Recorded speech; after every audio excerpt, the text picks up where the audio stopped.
himself after his first team practice in about 10 months as the Lakers opened training camp on Tuesday.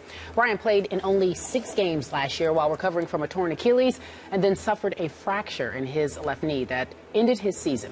New head coach Byron Scott says that despite Kobe's age and injury concerns, he expects big things from his superstar. Here's the quote.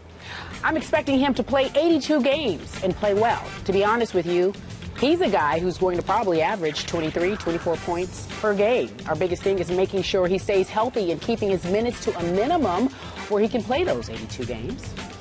Wow, 82 games. This is it 18th, 19th year in this league? 19. We're putting Kobe Bryant on the hook. Do you agree with Byron Scott's expectations for Kobe, Stephen A.? I don't know if he'll play all 82 games, but I think that he'll play more than 70, and I do think that Kobe will average about 23 to 24 again. I think he'll do it with his eyes closed. I think it'll be that simple for him. He's the Black Mamba. He's Kobe Bryant, and his game is not going to fade, but so much. You have to keep in mind that when you're a talent whose game is predicated on athleticism, there's going to be an extreme level of dissipation that kicks in. If it's based on athleticism, if it's based on speed, like an Allen Iverson or somebody like that, then that's different. But with Kobe, similar to MJ, your game evolved from the perspective of, I'm going to transition to being a perimeter shooter. That's what he's emerged into. And as a result, because of his tremendous footwork, how fundamentally sound he is, his knowledge about the game of basketball and his ability to get his shot off, combine that with the fact that he is a perimeter shooter now, I definitely think that it's something that Kobe Bryant is going to do with relative ease. The other thing that I'd like to keep in mind is that doesn't mean that the Lakers are going to be formidable. You can pump your brakes on it. Well, I already know. They're going to be a team. They're going to be a team that could challenge for a playoff spot. But it's not like they're going to win a championship or anything like that. But the one thing that I will show Kobe his due deference and respect to is this. He's entering his 19th season. Since Kobe arrived in 1996, the Lakers have had one losing season with him. And that is the year that they traded Shaquille O'Neal.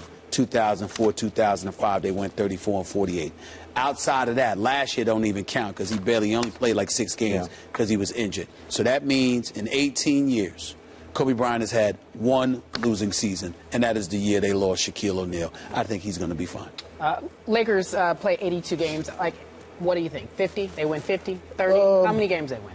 I said they win 50. I said they win really? 50. But hey, you know what? If I'm Kobe Bryant, and Kobe Bryant comes out and says, I felt like myself. If I'm Kobe Bryant, I wouldn't want to feel like anybody else. I'm Kobe Bryant. Okay. But for the coach to come out and say he's going to play all 82 games like Stephen A. said, I don't think he's going to play all 82 games. If he does, he'll maybe play 30 minutes a game. Yeah.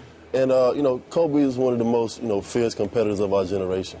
If he goes out and averages 23 and 23 points, I don't think anybody would be surprised because he's that much of a competitor. But, for him to go out and play 82 games is kind of a stretch, but you never know what you're going to get out of him. He may pull off an Adrian Peterson for all we know. He might. So, that's a tough ask. You never know. He's Kobe Bryant. I listened to him in some of his interviews. He says, he has to prove it to himself first. Us as athletes, as we get older and we become veterans, it's a little bit of doubt in the back of your mind when you say you have to prove it to yourself because, you have to prove it to yourself first to make everybody else believe it. Okay. And I think that's what he's telling himself, can I get back to being my old self? If I can't get back to being my old self, how close can I get to being the Kobe Bryant that everybody knows? So, Stephen A., if Kobe averages 30 minutes a game, can he get up 30 shots a game? Oh, he can definitely get up 30. You already know that. He won't do that, but he won't average 30 minutes a game. You don't think so? More than that. Oh, you think more than that? 30 shots a game. You don't think Byron Scott will turn into Byron Popovich and just say no? I don't think Kobe will average 40 minutes a game. I don't think he'll average 45 minutes a game in a month of April like he did for Mike D'Antoni when he injured his Achilles. But I do believe he'll average between 33 and 35 minutes a game. I did think it was interesting, even though it was the first practice of the year, but Byron said after the practice that he shut down Kobe like 3/4 through practice and said, "You're done. That's enough." And so is that shades of things to come, or you don't think it's Byron Scott's going to do that because he's going to send a message that he's the coach, he's in control, and he's looking out for Kobe's best interest because he has a relationship that's long-standing with Kobe. Yep. Kobe does have a level of trust for him. He does. That he does not for others in terms of somebody looking out for his best interest. And I don't think Byron Scott is going to bench him because he's going to say you're old, you're unproductive, and I need you to sit on the bench. He's going to be benching him because he's going to say, look, we're making a run and we're trying to do some things, and I don't need you worn out come March, April, May. That's what Byron Scott is doing, and I think because how of that, did the eventual champion San Antonio Spurs make it through last regular season without having one player, first time in the history of basketball, only not one player averaged 30 minutes a game? Because they had an abundance of guys who could step on the floor and produce even when you were on the bench. Why did Tim Duncan and Tony Parker say, I'm fine with that? Why didn't they say, Pop, I'm staying in the game? Because I want to play 35 minutes again. Because they knew the end game. So you don't think that could be the end game here with this team? Well, I mean, I think that it could play a factor. I mean, Kobe's not going to want to sit on the bench if the Lakers are stinking up the joint and he knows he can make a difference. I think they're going to be better than you think they're going to be. That's what I'm saying. That's my point. Yeah, I think they are going to be decent. Okay. I definitely think he can average 24 points a game. Easy. 2 years ago, in his last full season, he averaged 27.3. Again, he's 2 years older. And as you well know, when you hit 36, things start creeping into the back of your mind. But just a quick thought, because you know this man so well. I don't know him, but I know him from a distance, and I've studied him from a distance. I've never heard a superstar player be more willing day after day to put himself on the couch the way Kobe does. It's every day. It's Sage Steele courtside. He's great with you. Whoever, talk shows, he will just pour his heart out. He leads the NBA all time in introspection, looking inside himself. Well, he does. I've never seen anything like it because MJ would never do this. It would be rare. Maybe with Ahmad Rashad, he would give you a little bit of what's in his heart. But MJ, very uncomfortable while he was playing, talking about the real MJ. And Kobe just gushes about what's going on. I'm thinking this. I'm feeling this. I've never heard anything like it before. Kobe's different in this respect. Kobe will put himself on a couch or come across as if he's doing so. But it's primarily to provoke and incite others to question him.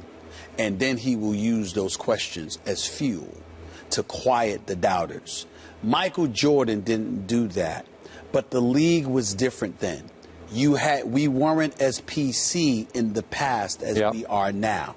And professional athletes were more prone to incite one another unapologetically. They talked trash. They didn't hear the coaches as much talking about refraining from bulletin board material and all of this other stuff. Today, they live off of that. I mean, I'm surprised. I'm surprised people are not, called upon to go and live up in a monastery for a month before the season begins, for crying out loud. I mean, this is how ridiculous it gets in today's society. Back then, you had players and coaches talk. I mean, think about this. You had Jeff Van Gundy. There was supposedly some rivalry between Jeff Van Gundy and Michael Jordan. Made up, real or otherwise, the fact is Michael Jordan will drop 30 or 40 on the Knicks and then walk by and say something smart to Jeff Van Gundy, and Jeff Van Gundy just held his head up and kept warm. He sat there and called Phil Jackson Big Chief Triangle, for crying out loud. You saw stuff like that going on. You never see that now. All right, so you say the Lakers will be better. I think they're being a little underrated. Okay, I need to see them play a few games. What do you give them? What do you give them? I don't know yet. I will be happy to do that as we get to game number one. But the big thing is a healthy Kobe Bryant. Yep. If you don't have a healthy Kobe Bryant, then sure. Well, Carlos Boozer and I spoke the other day, and one of the things that I said to him is, because I love some Carlos Boozer, but in Chicago, too many damn jump shots. This man was a man-child, first in Cleveland. As a matter of fact, they might have gave San Antonio a run back in 2007 if Boozer had stayed there instead of going to Utah. And I don't blame him for going to Utah because they offered him $27 more million. But what I'm saying is, the Carlos Boozer that was in Cleveland, started out his career in Cleveland, and then went to Utah, and with Darren Williams, guided Utah to the playoffs. That was a man-child in the post. He goes to Chicago and shooting a bunch of elbow jump shots. I'm saying if the Lakers are going to be formidable, somebody's got to be a man in the post. You see them hands. You see how rock solid Carlos Boozer's body is, how much of a man he could be in that post. He needs to go back down low doing that if the Lakers are going to have any success. All right. Oldest backcourt, Nash and Kobe. There still could be some things. We'll manage our expectations. There could be something hopeful for us Laker fans this season. I doubt it. I hate to say it, but I doubt it. Plax, I guess you're done. I am done. Already? I know. I thoroughly enjoyed myself today, especially going back and forth. I know. You gave him a hard time. He enjoyed that as well. I did. He made me laugh. Plax Goldberg, good luck with you. And Thank you. And are you hanging out on campus or are you heading back home? I think I'm heading back home. All right. Well, thank you so much for joining us. We appreciate it. Coming up next, folks, we're talking about Michael Phelps.